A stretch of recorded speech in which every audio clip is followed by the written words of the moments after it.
బాబు గారికి, లోకేష్ గారికి, 1,000,000 మంది తెలుగుదేశం పార్టీ కుటుంబ సభ్యులకి శిరస్సు వంచి 1,00,00,000,000 సాష్టాంగ నమస్సువర్ణ సుమాంజలి సమర్పించుకుంది. ఇది తెలుగు గడ్డ, గాండ్రించు పులిబిడ్డ అన్న నందమూరి తారక రామారావు గారి ఈ డైలాగ్ తెలుగుదేశాన్ని విజయపదాన్ని అప్పటి నుండి ఇప్పటి వరకు నడిపిస్తుంది.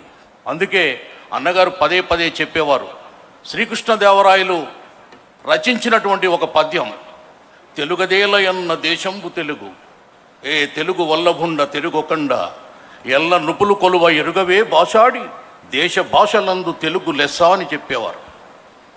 అటువంటి తెలుగు వల్లభుడు అన్న నందమూరి తారక రామారావు గారు తెలుగువాడి కీర్తిని ఖండాంతరాలలో వ్యాప్తి చేసినటువంటి దీప్తి. ఇది తెలుగు గడ్డ, గాండ్రించు పులిబిడ్డ అన్న నందమూరి తారక రామారావు గారి డైలాగ్ని స్ఫూర్తిగా తీసుకుని 7వ తరగతి చదువుతున్నప్పుడే అన్నగారి అభిమాన సంఘాన్ని స్థాపించినటువంటి అన్నగారి భక్తుడిగా బాబు గారికి పాదాబంధనం చేస్తూ ఇన్నేళ్లకు మీరు ఒక అద్భుతమైనటువంటి రహస్యాన్ని చెప్పారు. అదేంటంటే, ఒక్కసారి ఎన్టీఆర్ బొమ్మను అలా చూడండి, మీలో చైతన్యం కలుగుతుంది, ఏ కార్యమైనా మీరు సాధిస్తారనే గొప్ప రహస్యాన్ని మీరు బయటపెట్టేందుకు మీకు పాదాబంధనం చేస్తున్నాం. అలాగే మా అభిమాన సంఘాల తరపున మేము భువనమ్మ గారి తరపున మిమ్మల్ని ఒక కోరిక కోరుతున్నాం. మీరు తలుచుకుంటే ఎన్టీఆర్కి భారతరత్న వచ్చి తీరుతుంది. తప్పకుండా భువనమ్మ గారికి ఆ కానుక మీరు ఇచ్చి తీరాలని మిమ్మల్ని వేడుకుంటూ, ఒక అల్లసాని పెద్దన గారు ఒక పద్యం చెప్పారు. ఆ పద్యం చదివినప్పుడల్లా నాకు చంద్రబాబు నాయుడు గారు గుర్తుకొస్తుంటారు. అదేంటంటే, శరసంధాన బల క్షమాది వివిధైశ్వర్యంబులు గల్గి దుర్భర షండత్వ బిల ప్రవేశ చలన బ్రహ్మగ్న తల్మానినన్ నరసింహ క్షితి మండలేశ్వరులనన్ వచ్చునే నీ సాటిగా అంటాడు. అంటే ఈ పద్యంలో అర్థం ఏంటంటే, తెలుగువాడి మేధస్సు ఉంది. ఎవరో న్యూటన్ గురుత్వాకర్షణ సిద్ధాంతం నిన్న మొన్న కనుగొనబడింది. దానికంటే 100 సంవత్సరాల ముందే అల్లసాని పెద్దనామాత్యుడు భూమికి తన చుట్టూ తాను తిరిగే చలించే స్వభావం ఉందని పద్యంలో చెప్పాడు. అలాగే సింహం ఎప్పుడు తోక ముడవదు, 4 చినుకులు పడితే తోక ముడిచి గుహలోకి వెళ్ళిపోతుంది. అలాగే 2 చేతులతో యుద్ధం చేసే సవ్యచాచి అయినటువంటి అర్జునుడు ఒకానొక సమయంలో పేడి రూపం ధరించాడు. అలాగే బ్రహ్మ శిరస్సును ఖండించినటువంటి శివుడికి బ్రహ్మహత్యా దోషం ఉంది. ఆ బ్రహ్మకపాలం శివుడి చేతుల్లో ఎప్పుడూ ఉంటుంది. అంత మాత్రాన అర్జునుడు వీరుడు కాకుండా పోడు, భూమాత కాకుండా పోదు, సింహం కాకుండా పోదు, శివుడు కాకుండా పోడు.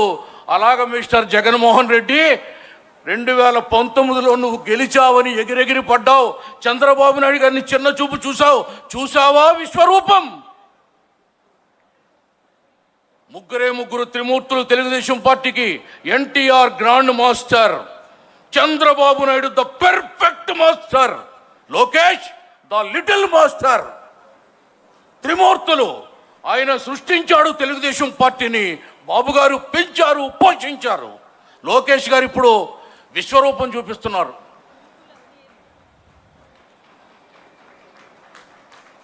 వామన అవతారం తెలుసు కదా మీకు. మత్స్య కూర్మ వరాహ నారసింహ వామన అవతారం, 5వ అవతారం. ఇంతే ఉంటాడు. కానీ ఏం చేశాడు? ఇంతింతై వడిడింతై విక్రమించి పరాక్రమించి భూమి ఆకాశమును ఆక్రమించి విశ్వరూప విన్యాసం చూపించినట్టు జగన్మోహన్ రెడ్డికి చుక్కలు చూపిస్తున్నాడు మన లిటిల్ మాస్టర్ లోకేష్ గారు. అందుకే అంటారు, రాయలసీమ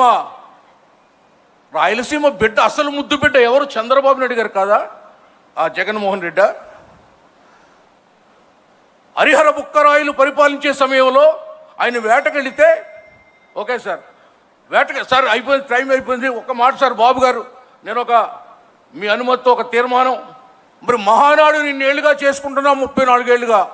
బాబు గారు మీ పుట్టినరోజును కూడా ఒక మహానాడంత వేడుకగా చేసుకోవాలని మేము కోరుకుంటున్నాం.